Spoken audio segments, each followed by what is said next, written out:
2023 was a challenging year. I lost over $1 million in a crypto scam. I didn't speak with my father once. I replaced over 50% of my leadership team, and I got catfished when I was trying to buy the plane of my dreams. But it also was a great year in some ways. I mended the relationship with my mother and started paying her rent. I went from 16% body fat down to 10% body fat. I started blocking out time in my day for self-care and activities with friends and family. I made some incredible hires of people that I look up to and can learn from. We had some unbelievable transformations for our clients, including some of them offering me equity in their company to take their business to the next level. I purchased my first motorcycle.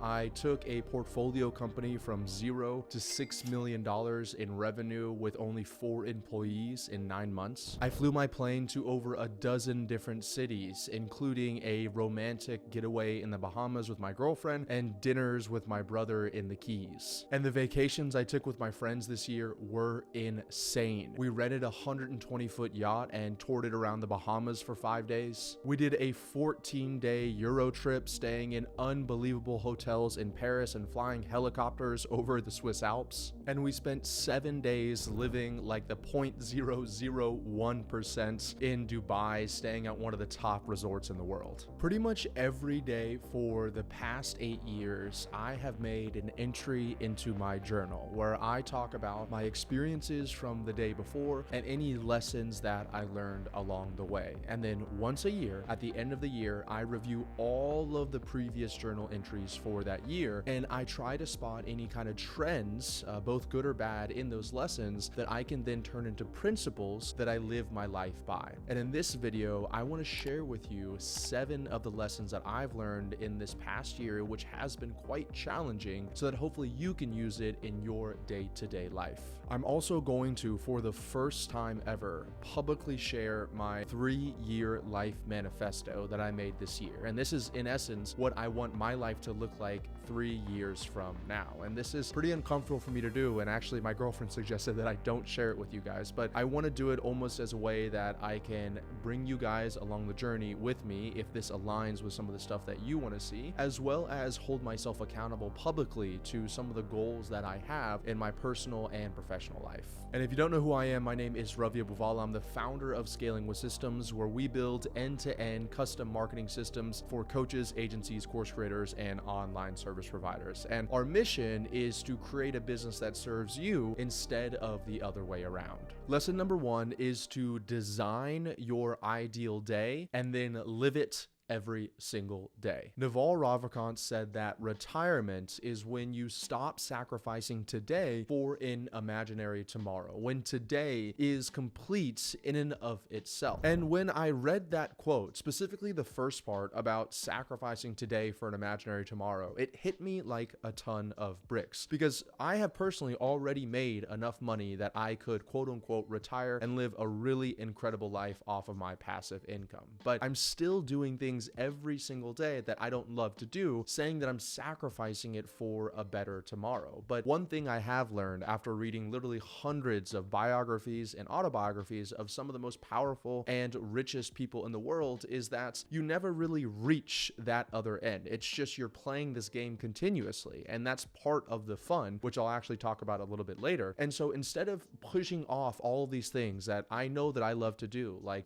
working out every single day, spending time in the sauna every single day, eating out with friends and family, going on activities, taking trips and vacations, instead of like pushing this off to some future date or like this one time a year thing, I could actually stop and think about what is my ideal day? What do I absolutely love to do? And then just put that in my calendar and strive to live that every single day. And when I talk about my life manifesto at the end of this video, I'm going to reveal to you some of the things that I've noticed through my self-reflection process of things that are part of my ideal day and how I spend it. But just to give you an idea of a few things here, I realized that the reason why I love traveling so much, or one of the reasons why I love traveling so much, was because I loved spending time with friends that I really enjoyed being with and who enjoyed those trips as much as I did, as well as I enjoyed all of the other perks of traveling, such as, you're doing these fun activities like whitewater rafting or zip lining. You're typically working a little bit less during that time, and you have more time for like creative energy, and you kind of see things in a different light. You're staying in typically typically a very nice hotel where people are cleaning up after you all day long. You're eating out every single day, maybe multiple times a day. You're living this almost carefree, stress-free lifestyle. And when I like kind of reflected on that and I saw that was why I was doing like,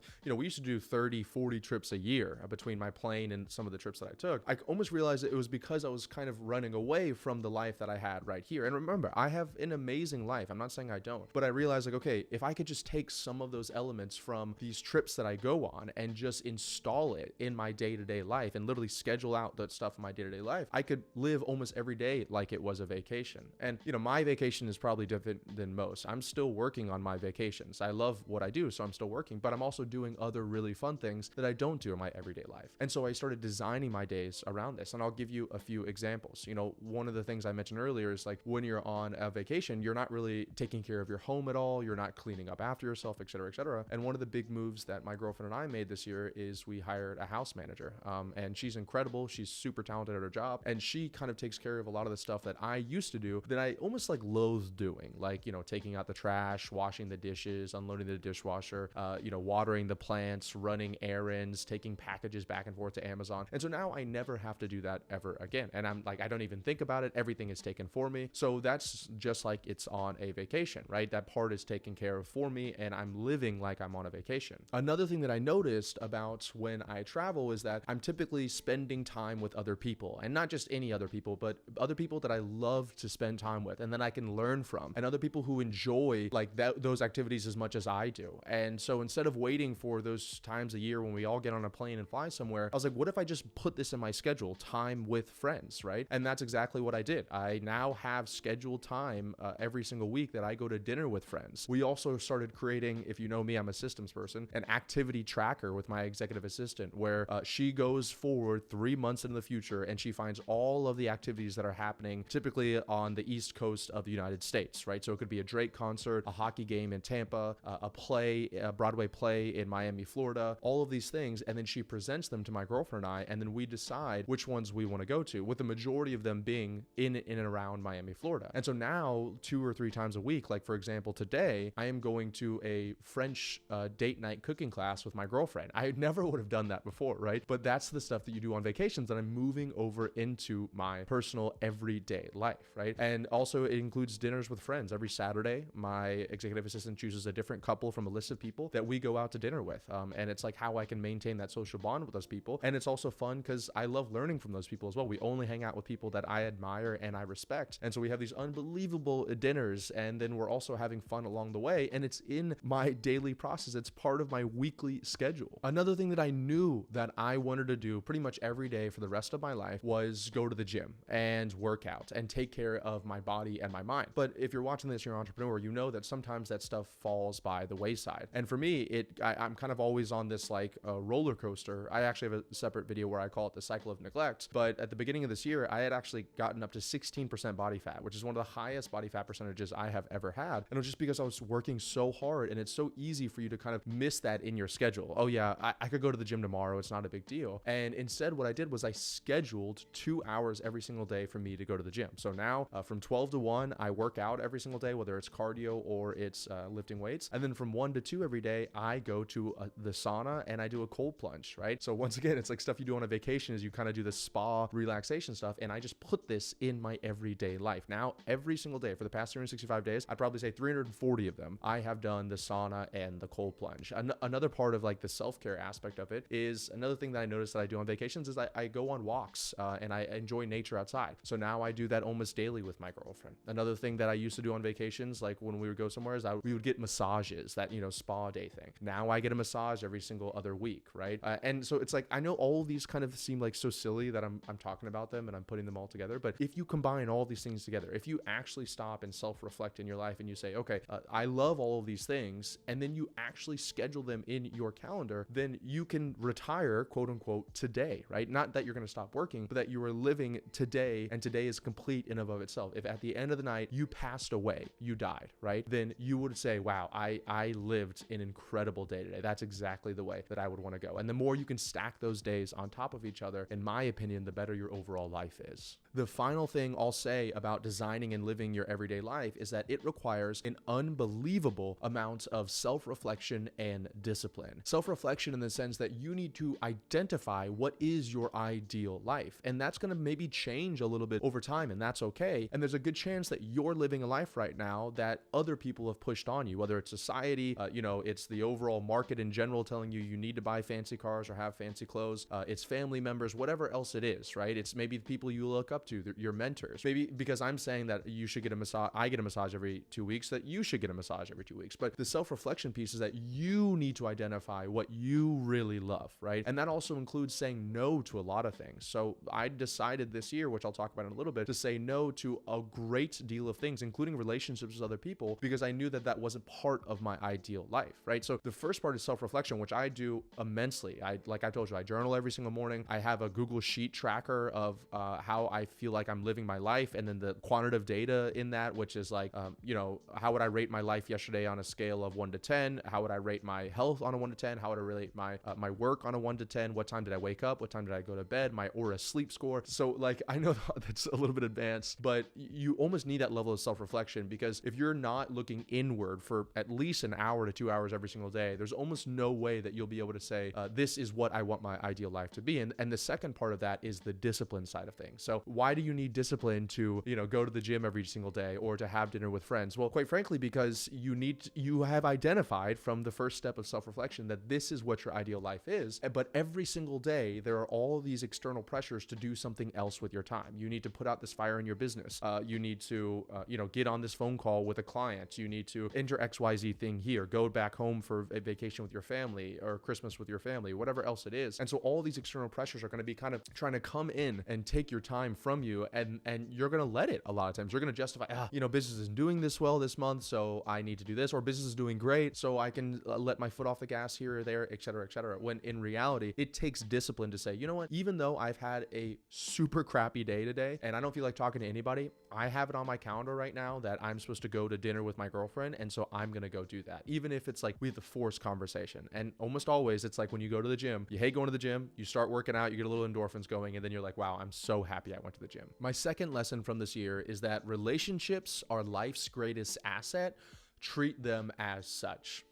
What do I mean by that? Well, an asset is something that you typically invest in. And so we'll just use stocks as an example, right? So if relationships are like an asset, like stocks, then you want to be investing into relationships because they give you compound interest and dividends over time. They pay you back more than you put in over time, right? And so that's why I believe relationships are like assets. But relationships are also like assets in that if you spend money, if you invest in an asset like a stock and it plummets and it goes down and now it's starting to cost you money, it's starting to take away from you your quality of life, and it doesn't look like it's getting any better, then you sell that asset, you sell that stock, you cut that relationship out of your life. And then in another way, relationships are like assets, like stocks, because, if you are creating a diverse portfolio of assets, sometimes you want to test something crazy and something new. You want to spend a little bit of money, or in this example, a little bit of time on a relationship that you typically wouldn't have done before in an area or somebody that doesn't hold any of the same beliefs that you do, so that you can kind of see the world in a different way. And that was a huge lesson for me this year, because I've realized, and maybe you can use this if you want to as almost permission, right? But this is what I've come as permission for me to do what I needed to do to live my ideal life, is that I don't think inherently people are good or bad by any means. I don't think that this person is a bad person, this person's a good person. I think that everybody's going to have their own core set of values or their own core ideal life. And when they ask themselves who the people they want around them in that ideal life, they can create those values, and then they can say, you know what? You may be a great person, but you don't align with my values. You're not who I want to associate myself or be around. I'm not saying that that person is a bad person. I'm saying that simply you don't align with what I want. And me being able to do that has allowed me to fire people that shouldn't be at the company, but do it in a way that's like, hey, I think you're a great person, but our values just don't align together, right? And it's also allowed me to stop relationships that I felt weren't serving me anymore. And I've never really said this publicly, but I haven't spoken to my father in in over a year, actually. And for those of you that know my whole backstory, we used to be very, very close. And I actually moved in Atlanta with him, and I took care of him when he had stage 4 lung cancer. And that like totally changed my life and actually put me on a trajectory for what I'm doing right now, which I'm forever grateful for. And once again, I'm not saying that my dad is a bad person by any means. Actually, he's probably one of the smartest men that I've ever met in my entire life. But the way that our relationship has evolved and the way that I feel like we treat each other, it just wasn't who I wanted around my life anymore. And I can't stress the part enough that I'm not saying that my dad is a terrible person. And I do love my dad unconditionally. And I forgive him for everything that has happened.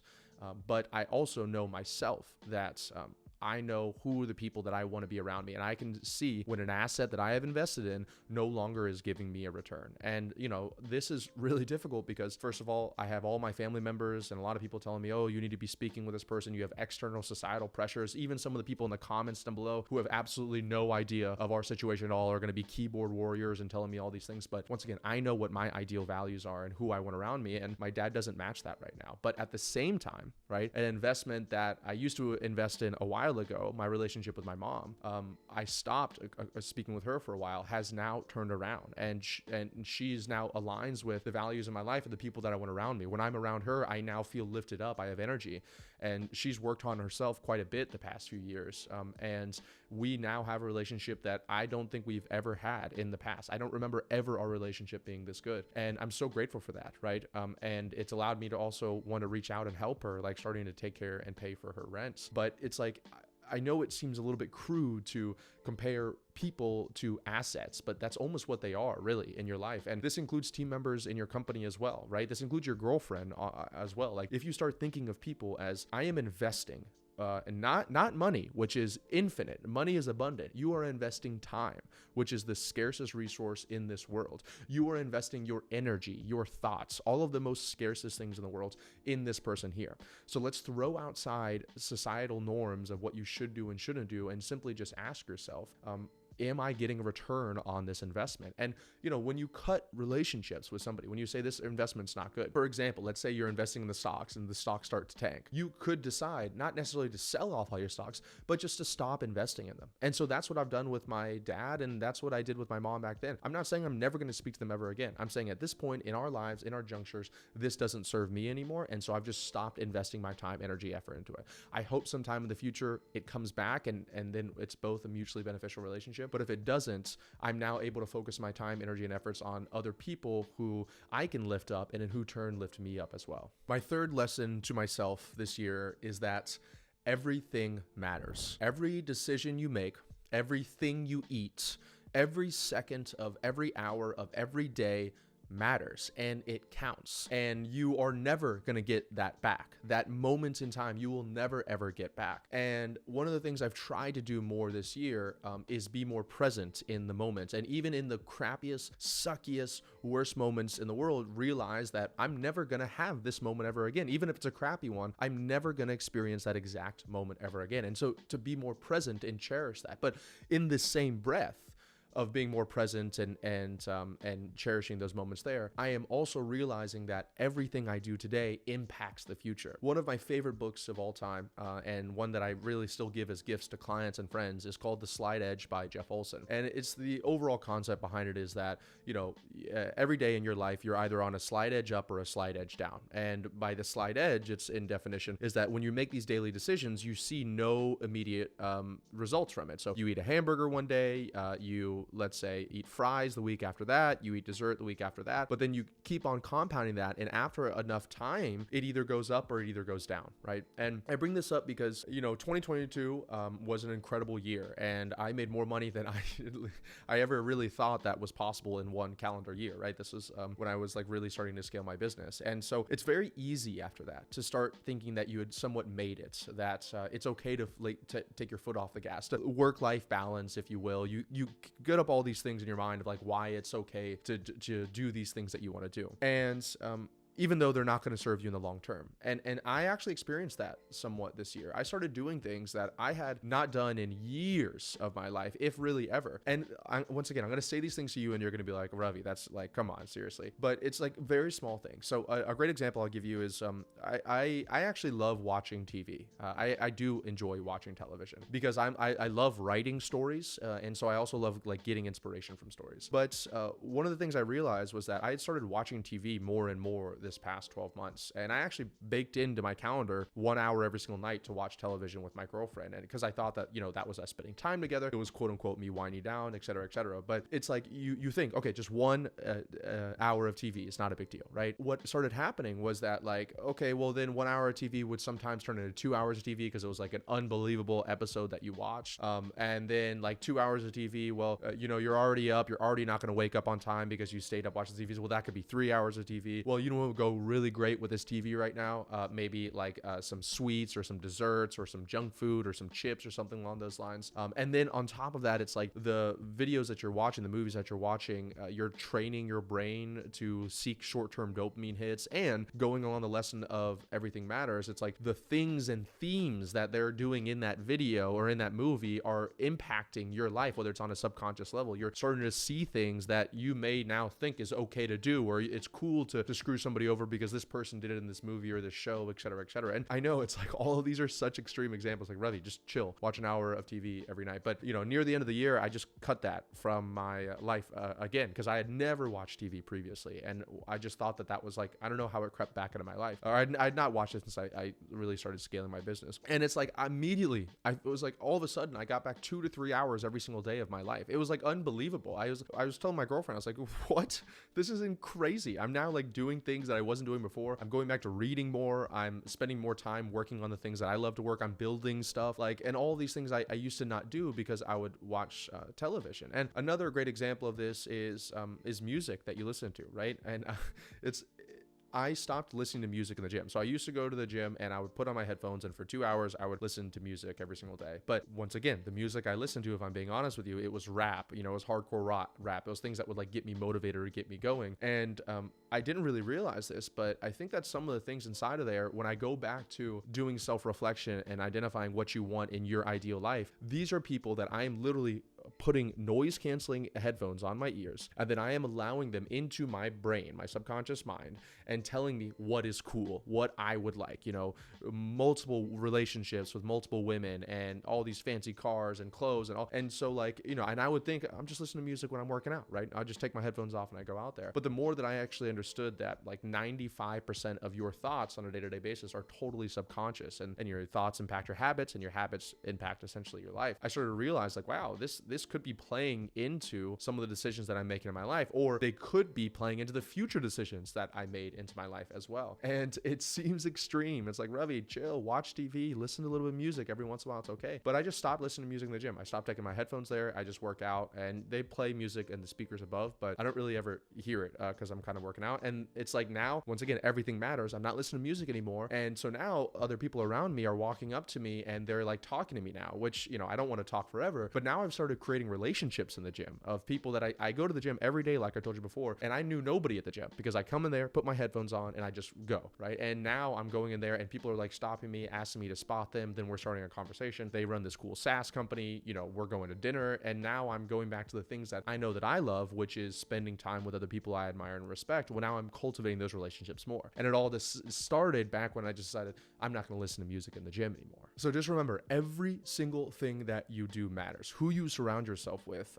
what kind of music you listen to, what TV you're watching, how you spend every second, every moment, every day, all of that compounds to either lead you towards your dream life, what you have designed in one of the previous lessons I talked about, or something that in 1 year, 2 years, 3 years, you're going to ask yourself, how the hell did I get here, right? And also everything matters in the sense that every moment matters for you to be present, even in some of the crappier situations I've been in. Like you just want to appreciate what you have right here and right now. And that was something that I think I did a better job at this year. And I knew I was significantly happier when I just realized, like, look, we're all going to die no matter what.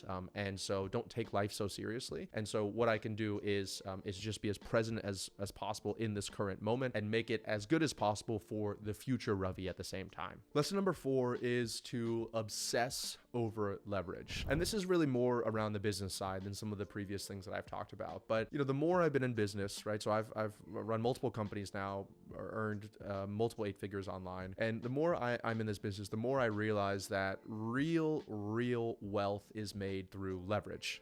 And there's multiple different types of leverage. Naval Ravikant talks about 4. There's code, there's capital, there's people, and there's media, right? This video right here is an example of leverage. I'm shooting this video one time, and hopefully a bunch of people are going to see it, and you'll share it with people that you think could find value in it as well. And the more I'm in this game, the more I realize, like, okay, sometimes I'm playing games where there's very little leverage involved, and I'm playing them because it's a quicker cash grab, or I see other people playing those games, whatever else it is. And when you first start a business, when you're like in your first few years, you're like, I love this business. I'm going to be doing this thing for the rest of my life, no matter what. And it's true. I love what I do, and I love impacting our clients' lives. And I personally think that I'm really good at it. But one of the things I have realized this year is like, wow, it would be really great if I didn't have to do it, right? If it wasn't like, if the system, if everything wasn't reliant on me to show up every single day. I probably still will want to, because I love doing it. But it's like, you don't really realize this until you've been seasoned enough. And I'm not saying that 4 years in business is seasoned enough. I'm very well aware that I'm still a little baby when it comes to this stuff. But the point being that I have had some moments this year where I was like, wow, it would have been really great if I could have employed some leverage in this area of my life and gotten back some of my time. If I could, once again, going back to your ideal life, if I could employ leverage in things that I don't like doing, like managing meetings and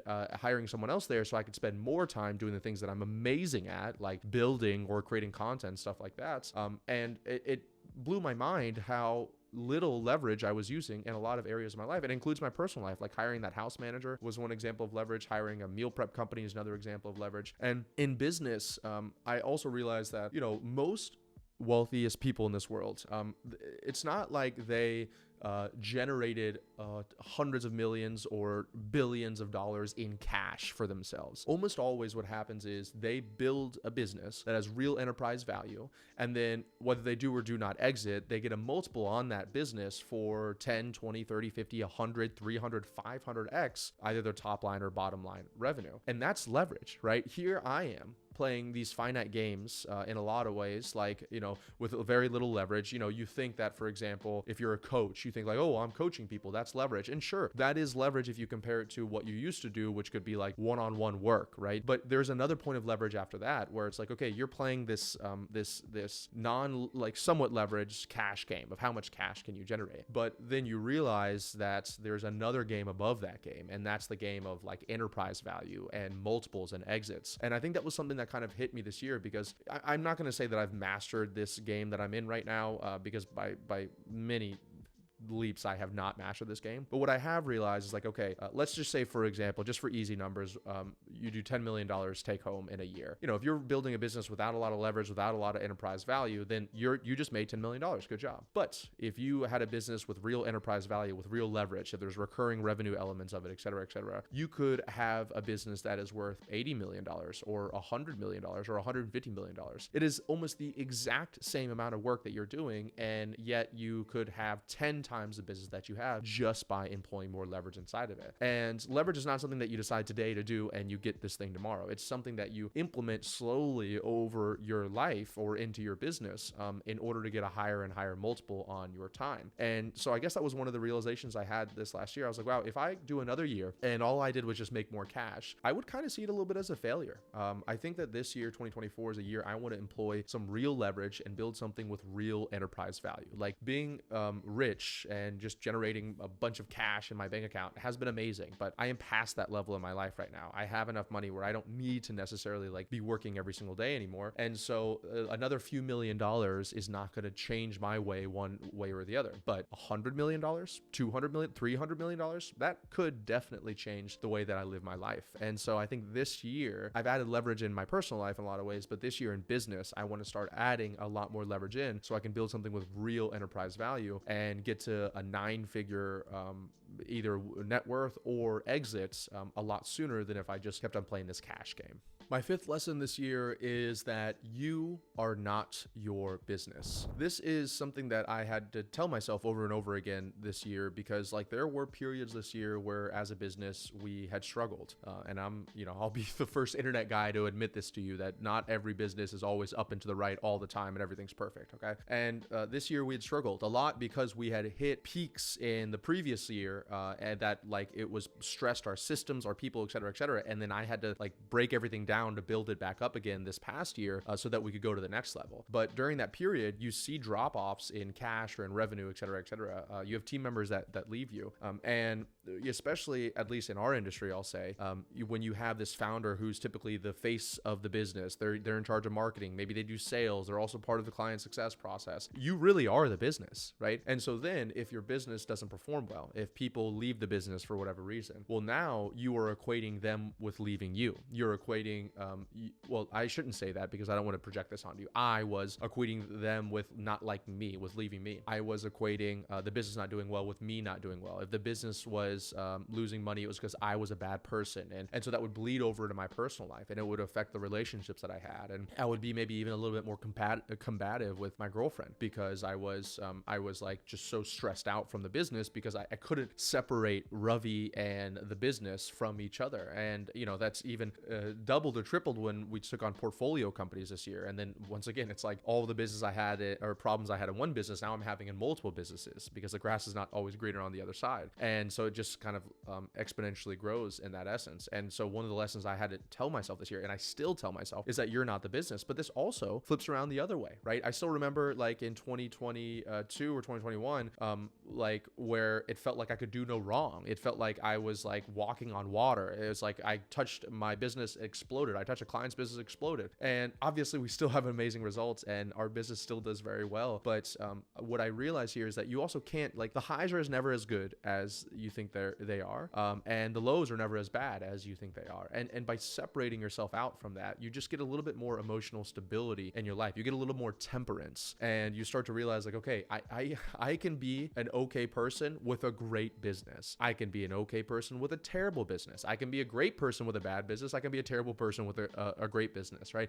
They aren't necessarily one-to-one correlated to each other, and you are not the business. Or I should say, I'm not the business. Once again, I'm not trying to project on you, but hopefully if you are listening to this and this resonates with you a little bit, and maybe you are going through a challenging time in your business right now, just understand that it is okay. First of all, every business goes through it. If you're not going through the challenging time, you're probably not growing fast enough, or you're not testing enough things. And the second thing is that you have to understand that will pass, and you shouldn't continue to sacrifice all other areas of your life, whether it's personal or relationships or whatever else it is, and waiting for this business to get better, because you are not the business. And one day the business could be poof and could be gone, but you're going to be left living with the person that you've built during that time. My sixth lesson this year is to take some cash off the table. I know I was just kind of trashing cash a little bit in cash-based businesses, but I will say that, having spoken to like SaaS founders and people that go out and raise outside capital, and they literally have a number of what their burn rate is and how many months they have left before they lose money, which I think is like an absolute terrible way to live your life, because you're always stressing out about the next day. I will say that one of the things I am proud of myself this year is I created a baseline of the amount of cash I wanted to leave in my business checking account. And then anything above that baseline, I would take out of my business checking account and I would put into investments, or I would invest in myself, like my own personal life and trips and experiences with friends and family members. And I'm really grateful that I did that, right? And some people could argue, okay, for easy numbers, let's say you took an extra $200,000 out of your business that you could have invested in your business. So some people will be like, oh, you'll get a 3x return, a 5x return on ads if you just put that inside of your business. Well, first of all, at a certain level, it doesn't always work one-to-one like that. And second of all, there may be a day where you no longer have the business. There are things in business that are totally outside of your control. And so if you're just continuously plowing all of your cash back in your business, in theory, it sounds like a great idea, but I have learned that there are things that are totally outside your control that impact your business. And I have been happy. I know myself personally, I have been happy that there are multiple times the past year that it's like, okay, it's great to know that even if the entire business exploded right now, that I am set for the rest of my life. Myself, my girlfriend, my family members that I care about. That was like a really great feeling to know. And I think that's, you don't really realize it until until you go through something challenging. But it's like the peace of mind. I heard somebody say this one time, but it's like you can buy peace of mind. Peace of mind does have a price. And so I think I'm at the point in my life now where I will not risk my peace of mind. There's a saying which is never bet the empire on a pot of gold or something along those lines, which is like, don't risk it all. It's not worth it. Okay. If you've been doing your job correctly, the whole point of a business is to build value for yourself and then to put that money into a place that you can then store that value and then live off of that value forever. And sure, maybe your business is always up and to the right and you'll never have any worries and you'll never experience any problems in your life. And I hope that for you. I really do. But in the same breath, I don't think it's realistic. And so I have been happy that over the past few years, I've created a system where no matter what, rain, sunshine, whatever else it is, no matter if the business only made a little bit of profit that month or an unbelievable amount of profit that month, anything above that dollar amount, I invest into things that I can use in the future for a rainy day. And the final lesson I'll give you, number 7, before I read my life manifesto to you. And thank you guys if you have stuck around this long. And you can let me know down in the comments if you've enjoyed this video so far. But the final lesson I'll give you is to play infinite games. And I think I actually first heard this concept from Naval Ravikant, but the idea behind it is that in life and everything you do, there's finite and there's infinite games. And finite games are things where there is an end. There is a winner and a loser, right? It's a zero-sum game. It's like you think that business, you make money and that person doesn't make money. Another finite game would be like marriage. You think marriage is it. I need to just get married. Once I get married, all of my problems are going to be solved. That's all I need. It's just marriage, right? This dollar amount here, I just want to get to this dollar amount. Those are all finite games. And having experienced a lot of ups and downs in my business, and like the first time I ever actually experienced this was when we made over $1 million in 2 hours, right? And I would say that's a pretty impressive accomplishment for somebody my age. At the time, I was 25 years old. And I was like, wow, this is incredible. But I had realized, like, at this whole point, I was always trying to get to that $1 million a month mark in my business. And when it happened, it was like, okay, not just $1 million in a month, $1 million in 2 hours. And I felt nothing.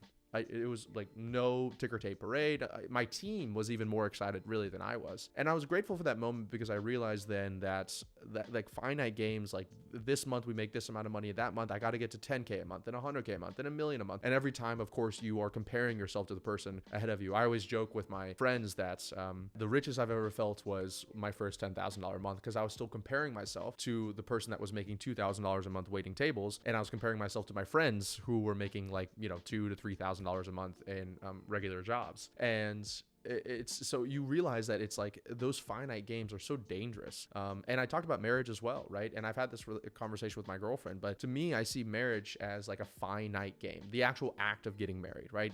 And there's all this stress, especially as I talk to people my age who've been in relationships for a while. There's all this like pressure to get married, you've been with that person for this many years, you got to get married. And the truth is, I just tell people, like, I believe that is a finite game. I think you're saying the marriage, I got to get married. That's a finite game. An infinite game is one that you play just to play. And the more you can play games that you're playing just to play, I guarantee you the happier your life will be, because it doesn't matter if anything is up or down or sideways or left or right, because you're just in it to play the game in the first place. And if you hear a lot of professional athletes, they talk like they just won the Super Bowl, they won the World Cup, whatever else it is, they always just talk about like they just love the game. And you think it's a little cheesy and maybe they're just saying it because their PR representative told them that. But the more I realize, like, that's what it is. In order to be unbelievably, ridiculously amazing at something, which is what you really should strive to be, then you need to put an unbelievable, ridiculous amount of time into it. And in order to do that, then you need to not care about what is the outcome of it. Because if you care about what the outcome of it, you'll stop as soon as things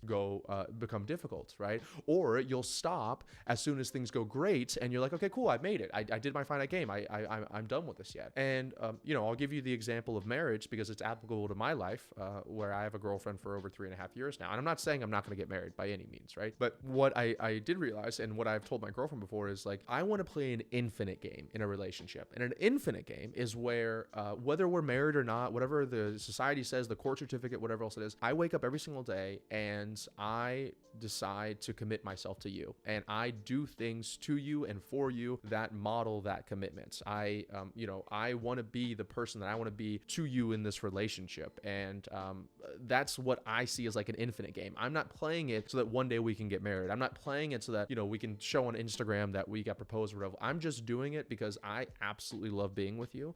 And this is what I believe to be a healthy relationship. And I want to keep on investing in this relationship. And I want to see where it takes us. And that was one of the things that took me from like, how many women can I sleep with in college to like the one person I want to be with for the rest of my life, keep marriage outside of it, but just the one person I want to be with, was like, I realized that if you keep on investing more and more with one person, there's all these unbelievable amount of compound returns that come back at you. And you could only experience that if you have spent, the majority of your days every day for years with the same person, but not just quote unquote being with them, right? Like you're sitting in a room with them, but like investing in them. That's like I said, committing yourself to them. I have weekly meetings with my girlfriend where we have an agenda and we discuss issues in our lives and we go deeper on those issues and we extract them. We just had an annual meeting a few days ago where, we plan the next year, our future, what it looks like. And then we also went through some of the issues that we're having in our relationship and dug deep inside of it. We cover our life manifestos together, like what's our vision of where we want to be in 3 years, what I'm about to share with you guys. And that to me is an infinite game, right? Marriage itself, 50% of marriages in the United States end in divorce, right? So it's like marriage doesn't mean, in my opinion, shit. And excuse my French, but I really don't think it means literally anything. My parents are divorced.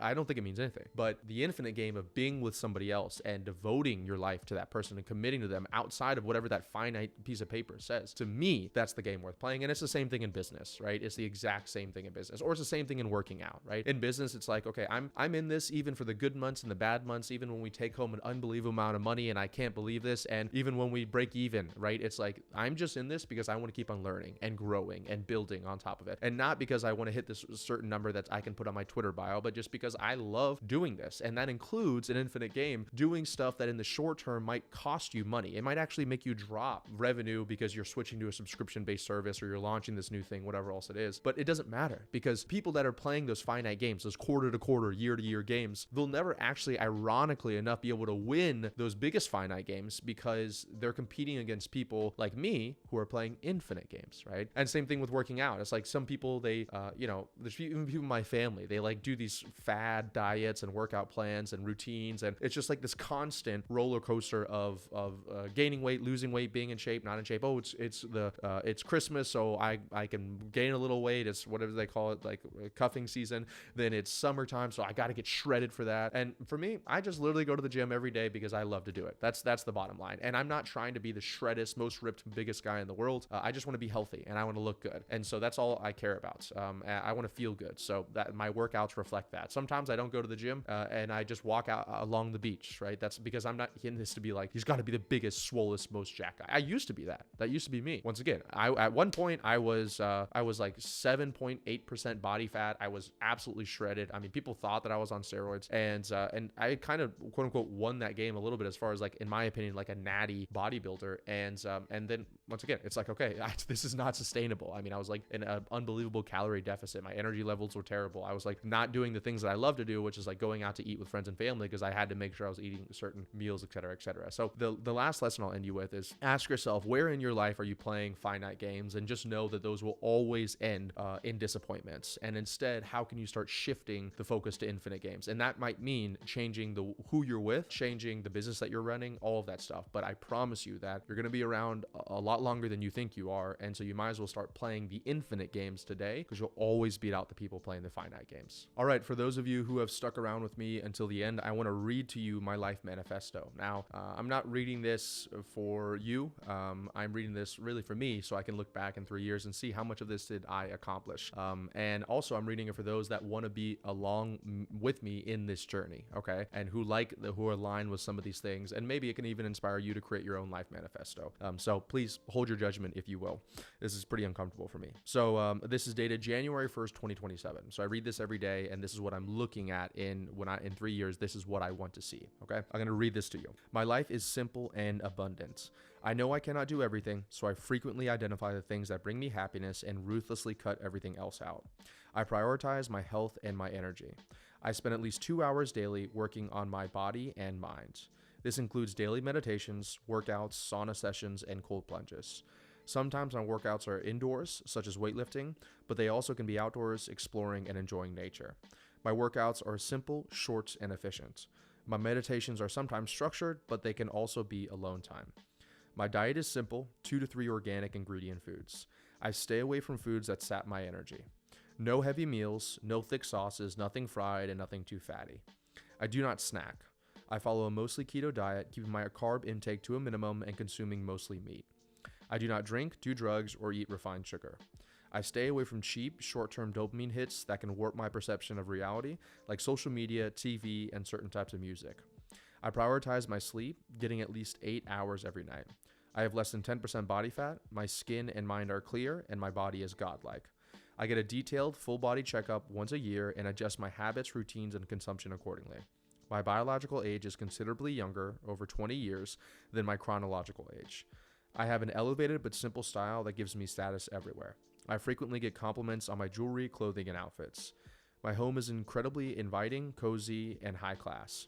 It's on the water with a dock in a gorgeous and walkable neighborhood in Miami. My home is the epitome of efficiency. We have simplified and automated as much as possible and delegated anything left that doesn't directly bring us happiness. We spend all of our time at home living in it, not maintaining it. We are renting the home for $40,000 a month. I have 4 toys that I use by myself and share with others. I have a Cirrus SR22 G5 that cost me $12,416 a month. I have a Fjord 44 Open, which is a boat, that cost me $12,751 a month. I have a Porsche 911 GTS that cost me $500 a month. I have a Triumph Street Twin 900 that cost me $300 a month. The Porsche and the Triumph I already own. All these are maintained by a house manager for around $2,000 a month. We have an abundant social life in Miami, spending time with top entrepreneurs, models, influencers, and celebrities. We host parties multiple times a month, notorious for matchmaking between potential lovers and business associates.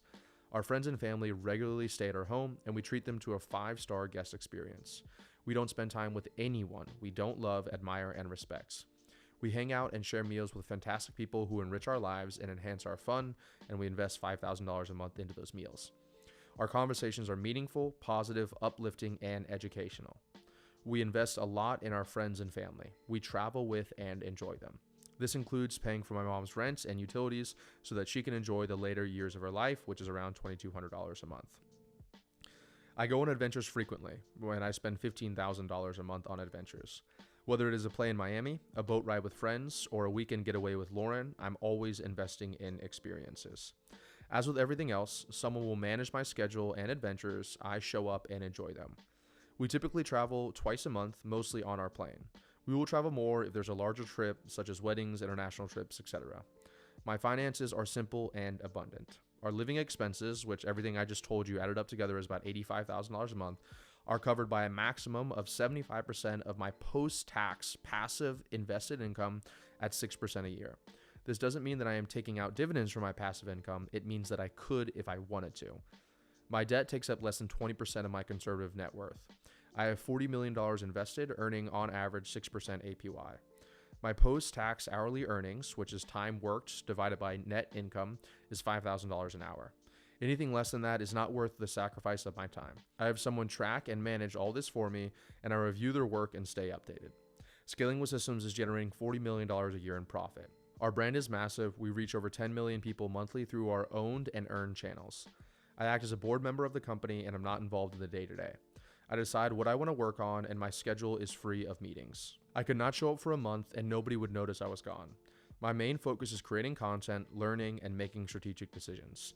I know I get energy from building and creating, not maintaining, so my responsibilities and calendar reflect that. I'm not stressed. There is a relaxed flow to everything I'm doing. I end every night being filled with my day, not drained by it. I continuously optimize, tracking my time, energy, and happiness levels to ensure I'm growing in the right areas. I'm married to the woman of my dreams. She helps me be a better version of myself.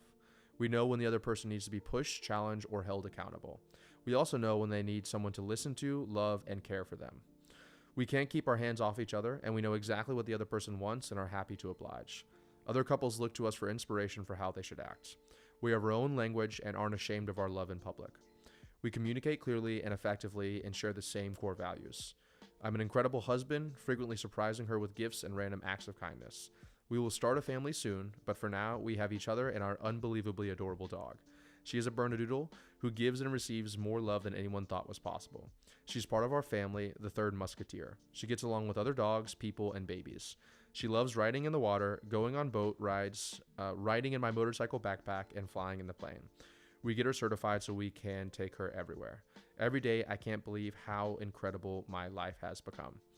And I read this to myself literally every single day. And if you'll notice, I make decisions in my life based on this life manifesto. So some of these things I've literally already done. You know, I already bought the bike. I already have the car. I am in the process of buying the plane. I already spend 2 hours every single day working on my body and my mind. I'm already paying for my mom's rent and taking care of her. I'm already investing in other people and surrounding myself with people I care about. I'm investing in adventures, right? So like it's all these small things that I wrote down what I actually want. And so then when something pops up, like someone invites me to go somewhere or do something, even if I'm in the moment, the Ravi that's experiencing that is like, no, I should probably work or do this other thing instead. I'm like, no, this is who I want to be, right? And you know, I would say I've accomplished like a good bit of this stuff already, but there's also a lot of lofty goals inside of there in the next 3 years, like $40 million after tax money invested, you know? So it's like I'm working towards all this stuff. But then when you write this down, you also realize like, okay, maybe what I'm doing right now is not the way that I get to this thing, and I have 3 years to make this happen. So hopefully, I also have a bunch of pictures and photos of like the planes and the cars and the bikes and like my friends and family that I go on adventures from. So anyway, if you guys are wondering, I use an app called Day One to journal every day and throw photos and videos, and then I also review my principles in there and my life manifesto. So hopefully you enjoyed this video. If you did, be sure to subscribe and comment down below and let me know what your thoughts are. And be sure to maybe check out a few other videos on my channel that could potentially help you scale your business. Thanks.